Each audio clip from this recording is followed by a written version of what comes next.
16 March BJP তাদের প্রথম দফার প্রার্থী তালিকা প্রকাশ করেছিল। আর প্রথম দফার প্রার্থী তালিকাতেই রীতিমতো বাজিমাত, উচ্ছ্বাস, উদ্দীপনা শিরায় শিরায় টকবক করে ফুটছিল বিজেপিদের। কেন? রাজ্যের বিরোধী দল নেতা শুভেন্দু অধিকারী একটি কেন্দ্র নয়, দুটি কেন্দ্রে দাঁড়িয়েছেন। এক নন্দীগ্রাম, দুই ভবানীপুর। নন্দীগ্রাম যার ভরসায় তিনি নিজে ছিলেন, সেই পবিত্র কর। 2021 সালে যিনি তৃণমূল কর্মীকে খুনের দায়ে গ্রেপ্তার হয়েছিলেন, সেই পবিত্র কর। আজ সকালবেলা তাকে দলে এনেছেন দলের অধিনায়ক অভিষেক বন্দ্যোপাধ্যায়।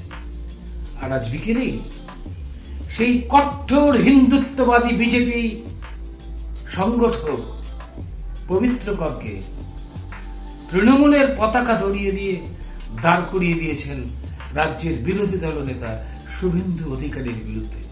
খেলাটা বুঝতে পেরেছেন? কাঁটা দিয়ে কাঁটা তোলা, ন্যায় নীতি, এটাই বুদ্ধি, এটাই ব্রেন অফ অভিষেক বন্দ্যোপাধ্যায়। খেলাটা কেমন খেলে দিল দেখেছেন?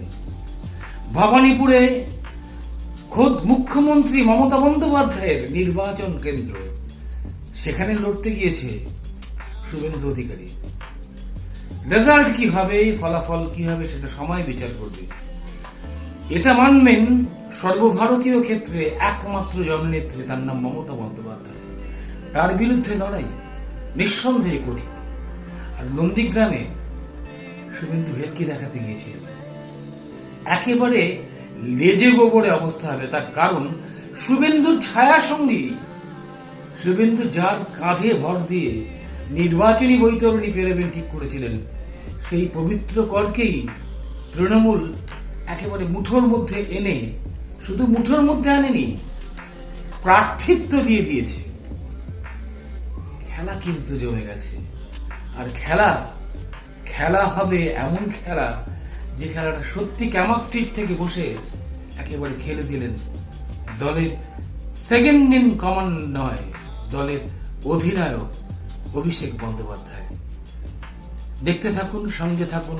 এমন অনেক চমকপ্রদ খবর আমরা সময়ে সময়ে দিতে থাকবো দেশভাবনা টিভি। আর সাবস্ক্রাইব করে রাখুন, ভালো লাগলে শেয়ার করে দেবেন। ধন্যবাদ।